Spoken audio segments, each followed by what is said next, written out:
Hello बच्चों, चलिए प्रश्न को पढ़ते हैं। दो अलग अलग बर्तनों में ऑक्सीजन और क्लोरीन गैस समान ताप एवं दाब पर भरी है। दोनों गैस के अणु की औसत गति ऊर्जा तथा यहाँ पे दे रखा है वर्ग माध्य मूल चालों का अनुपात यहाँ पे बताना है क्या होगा। ऑक्सीजन तथा क्लोरीन के अणुभार यहाँ पे दे रखे हैं 32 तथा 71 है। अब इस प्रश्न को समझने के लिए सबसे पहले हम प्रश्न की मुख्य अवधारणा को समझेंगे। सबसे पहले यहाँ पे हम देखते हैं मुख्य अवधारणा। तो सबसे पहले हम क्या देखेंगे, सबसे पहले हम देखेंगे औसत गतिज ऊर्जा। अब हमें दोनों गैस के अणुओं की औसत गतिज ऊर्जा बताना है। तो औसत गतिज ऊर्जा, अब इनका अनुपात बताना है। तो औसत गतिज ऊर्जा क्या होती समझ लेते हैं। प्रति अणु औसत गतिज ऊर्जा, प्रति अणु औसत गतिज ऊर्जा क्या होगी हमें बताना है। प्रति अणु औसत गतिज ऊर्जा क्या होगी। प्रति अणु औसत गति ऊर्जा हो जाएगी, यहाँ पे हम लिख सकते हैं, यह हो जाएगा औसत गति ऊर्जा को हम लिखते हैं ई के से, और प्रति अणु औसत गति ऊर्जा होता है 3/2 के टी। जहाँ पे हम देखते हैं के क्या होता है, बोल्ट्जमान नियतांक होता है, और टी क्या होता है, टी यहाँ पे ताप होता है। और याद रहे ये ताप हमेशा कौन सा ताप होता है, परम ताप, मतलब केल्विन में। परम ताप जो किस में होगा, हमेशा केल्विन में होगा। और के यहाँ पे बोल्ट्जमान नियतांक है, ये हमारा है बोल्ट्जमान नियतांक। अब हम देखेंगे वर्ग माध्यमूल चाल क्या होता है। तो वर्ग माध्यमूल चाल के लिए हम सूत्र देखेंगे।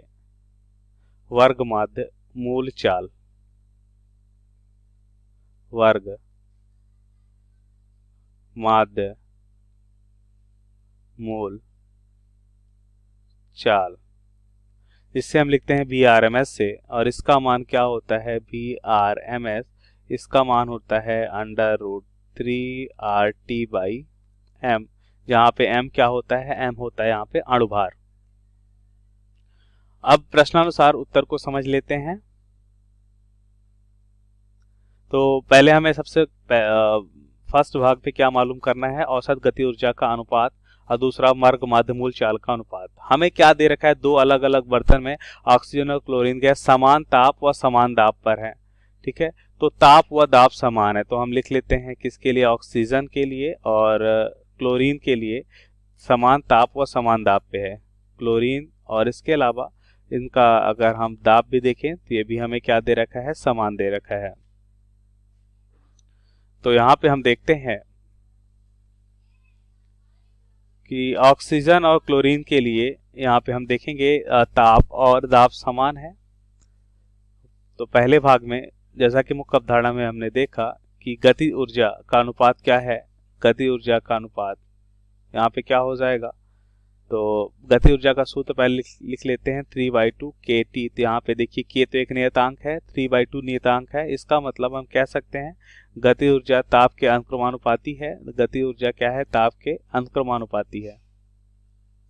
तो हम यहाँ पे देखेंगे इनका जो अनुपात है ऑक्सीजन और क्लोरीन गैस का, वो क्या हो जाएगा, ये हो जाएगा ऑक्सीजन का ताप और यहाँ पे जाए क्लोरीन गैस के ताप के अनुपात के बराबर होगा।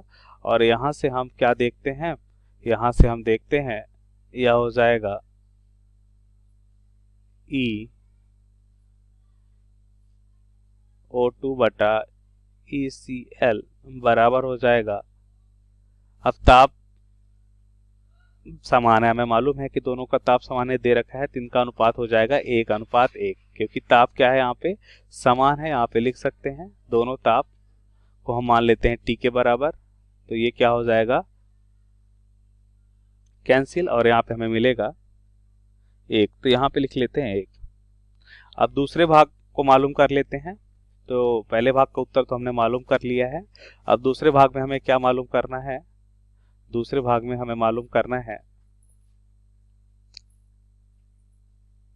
वर्ग माध्यमूल चालों का अनुपात। तो देखिए हमें सूत्र में क्या दे रखा है, हमें सूत्र में जैसा कि मुख्य अवधारणा में हमने देखा VRMS वर्ग माध्य मूल चाल क्या होता है, √3RT/m।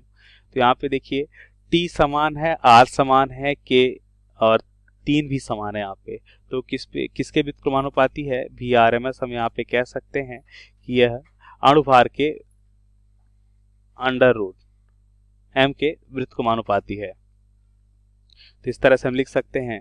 और ऑक्सीजन के VRMS का मान, ऑक्सीजन गैस के VRMS का मान और क्लोरीन गैस के VRMS का मान क्या हो जाएगा? यह हो जाएगा बराबर, अब व्युत्क्रमानुपाती होगा यहाँ पे, तो यह मान हो जाएगा MO2 और यह हो जाएगा MCl। तो ये मान हमें क्या मिलेगा? ध्यान से देखिए, हमें दे रखा है क्लोरीन के लिए 71 और ऑक्सीजन के लिए 32। तो क्लोरीन के लिए 71, ऑक्सीजन के लिए 32। तो ये अनुपात हो जाएगा। तो ये हमारे प्रश्न के सही उत्तर होगा। दोनों भाग को हमने यहाँ पे मालूम कर लिया। आशा करते हैं आपको समझ आया होगा। धन्यवाद।